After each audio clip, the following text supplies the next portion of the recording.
Assalamualaikum warahmatullahi wabarakatuh. Kami dari kelompok 2 yang terdiri dari saya, Nuraini, Tisha Novitasari, dan Syarifatun Hayat akan membahas lanjutan dari materi yang sudah dipresentasikan oleh kelompok 1 minggu lalu.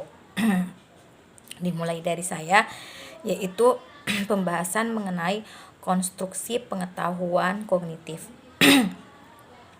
Banyak dari pengetahuan yang kita anggap sebagai kognitif tampaknya berkembang pada awalnya melalui cara sistem persepsi kita beroperasi. Contohnya, beberapa jenis gerakan biasanya menentukan agen mekanis, seperti gerakan reguler, dan jenis gerakan lainnya biasanya menyebutkan agen biologis. Contohnya, dimulai dari diri sendiri, yaitu gerakan yang tidak menentu. Keterkaitan dinamis antar objek yang dirasakan dalam dunia sehari-hari memberikan kesan kausalitas. Analisis persepsi tentang perilaku spasial dan temporal yang dinamis dari objek dan agen tampaknya menjadi salah satu dasar konstruksi pengetahuan oleh bayi dan anak. Kemudian ada fisika naif. Menurut Leslie, pada bukunya tahun 1994, bayi dan anak kecil belajar tentang kausalitas mekanis dan informasi perseptual. Persepsi mengatur dirinya sendiri dengan cukup cepat di sekitar kerangka inti yang mewakili pengaturan yang kohesif. Benda pada 3 dimensi yang tertanam dalam rangkaian hubungan mekanis seperti mendorong, memblokir, dan mendukung. Tindakan sangat penting untuk pengembangan kerangka penjelasan ini. Sebagai anak, menjadi mampu memanipulasi penyebab yang berbeda untuk mengamati efeknya.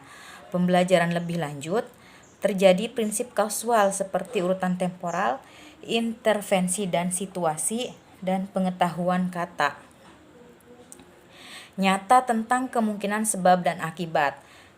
Contohnya, saklar mungkin disebabkan oleh sesuatu. Semuanya penting untuk menyimpulkan struktur kausal dari peristiwa fisik. Dan sudah dapat diamati dalam 2 dan 3 tahun. Menurut Bullock dan kawan-kawan pada bukunya tahun 1982. Anak berusia 4 tahun dapat menggunakan data kovarian untuk menginduksi struktur kausal. Sekali lagi, tampaknya menggunakan algoritma pembelajaran statistik seperti jaring pembelian kausal menurut Gopnik dan kawan-kawan tahun 2001. Penalaran kausal berkembang dengan baik sejak kecil, namun kemampuan untuk menangani secara efektif dengan beberapa variabel penyebab alasan alamiah berkembang lebih lambat. Penalaran ilmiah biasanya dipahami sebagai jenis pemikiran yang membutuhkan koordinasi dan diferensiasi teori dan bukti, dan evaluasi hipotesis menurut Kuhn tahun 1989.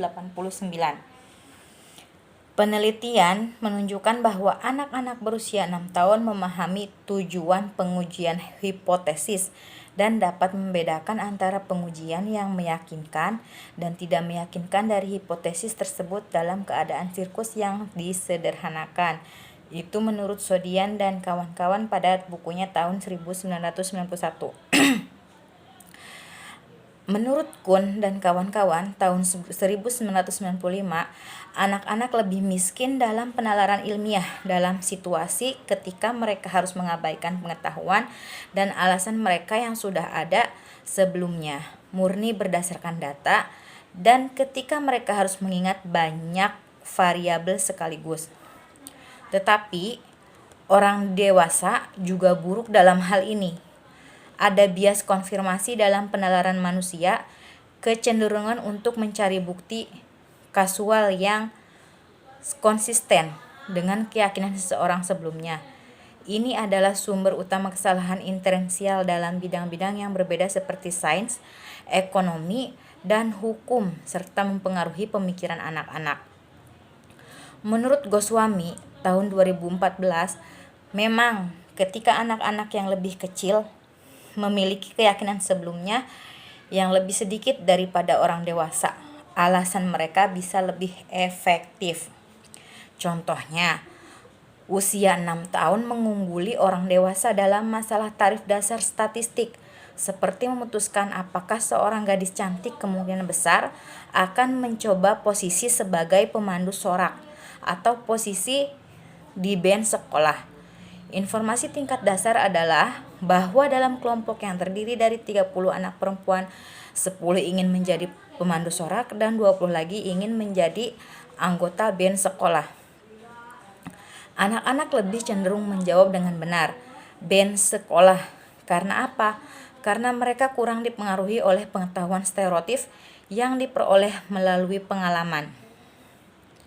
Bahwa pemandu sorak itu cenderung cantik. Fisika yang naif atau intuitif yang berakar pada persepsi objek dan peristiwa secara umum menghasilkan informasi yang dapat diandalkan tentang struktur dan tindakan sistem fisik.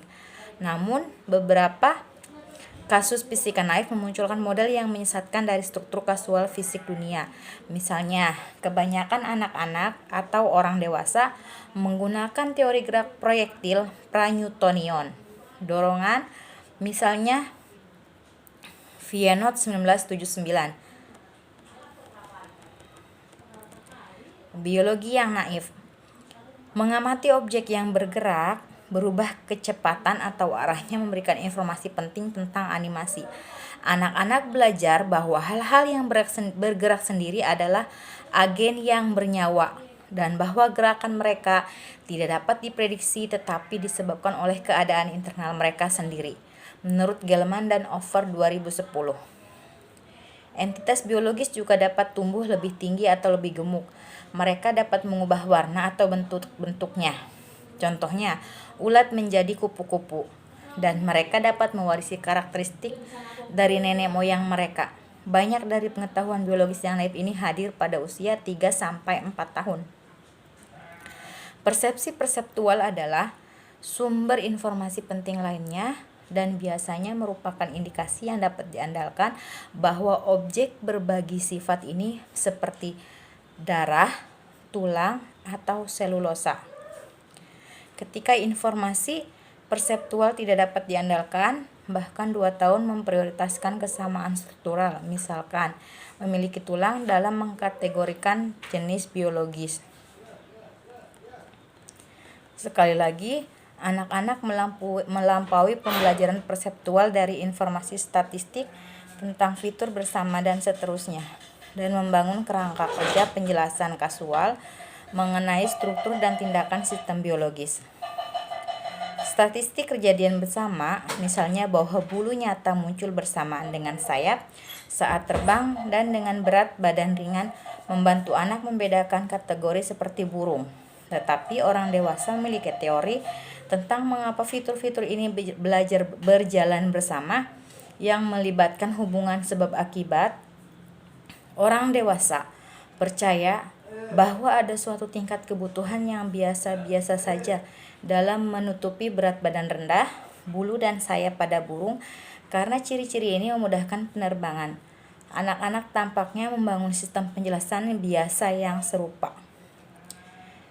Gelman 2004 menggambarkan ini sebagai bias esensialis dengan alasan bahwa anak kecil memiliki kecenderungan awal untuk mencari fitur tersembunyi dan tidak jelas yang membuat anggota kategori serupa.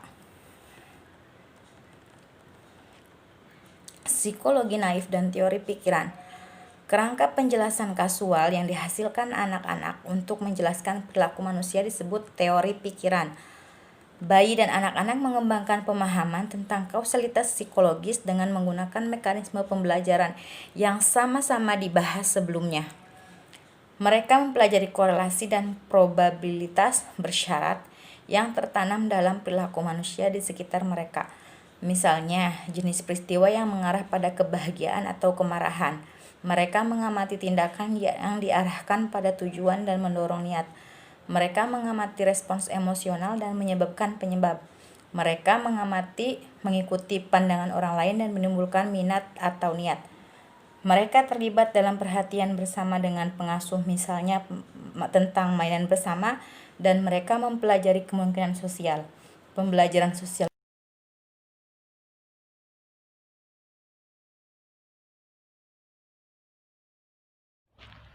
Perkenalkan, nama saya Tisa Novitasari. Di sini saya akan melanjutkan materi dari TA ini. Ilmu saraf kognitif atau sistem neuron cermin. Yang dimaksud dengan ilmu saraf kognitif atau sistem neuron cermin adalah sistem aktif ketika anak melakukan atau menirukan gerakan motorik manusia lain atau bisa menirukan ekspresi wajah. Anak-anak dengan kebutuhan khusus atau autisme memiliki kesulitan belajar dalam memahami keadaan internal orang lain. Selanjutnya, implikasi bagi pendidikan. Perkembangan kognitif dalam domain dasar mencerminkan mekanisme pembelajaran yang dengan konstruksi aktif oleh anak dan kerangka kerja. Gagasan terkait PZ tentang perubahan berbasis tahapan itu, anak-anak berpikir dan menalar dengan cara yang berbeda, sesuai dengan tahap kognitif masing-masing. Yang ketiga itu memori. Memori terdiri dari berbagai sistem kognitif. Yang paling utama yaitu memori semantik. Dalam pembelajaran asosiatif dan pembiasaan juga, implementasi atau prosedur memori mengenal visual berkembang dengan baik pada anak kecil. Contoh, pada anak usia 3-5 melihat 1000 atau 100 gambar dan menemukan memori pengenalan pada 98% percobaan karena sebelumnya anak memiliki pengetahuan dan interpretasi pribadi mempengaruhi apa yang Perkenalkan, nama saya Syarifatun Hayat. Saya di sini akan melanjutkan materi yang disampaikan oleh Mbak Aini dan Tisha. Materi yang saya sampaikan yaitu perkembangan memori episodik. Nah, perkembangan memori episodik ini yaitu memori yang berkaitan dengan peristiwa atau pengalaman yang terjadi. Mengingat tertanam dalam aktivitas sosial atau kognitif, oleh karena itu struktur pengetahuan yang dibawa anak-anak ke pengalaman mereka merupakan faktor penting dan menjelaskan pembelajaran dan perkembangan memori tersebut. Biasanya anak-anak pengalaman mereka itu mudah diingat tapi tidak mudah dipahami pengalaman tersebut baik ataupun buruknya, karena anak-anak ini terlalu berkonsentrasi pada rutinitas setiap harinya. Contohnya, dulu ingatan selama sekolah dulu bila anak mengingat pengalaman dianiaya, anak ini dapat mempengaruhi perkembangan memori episodik tersebut. Selanjutnya yang saya sampaikan yaitu memori kerja.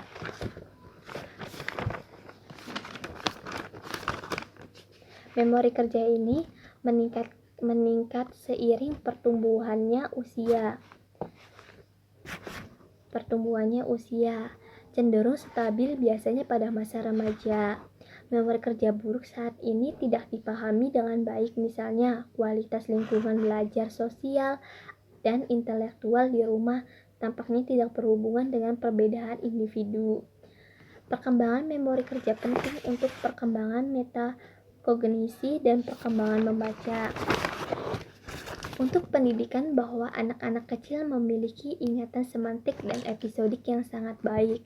Kenangan anak-anak akan pengalaman mereka sendiri lebih baik ketika pengasuh atau guru yang mengadopsi gaya percakapan elaboratif untuk membantu mereka memahami aspek dari pengalaman mereka tersebut.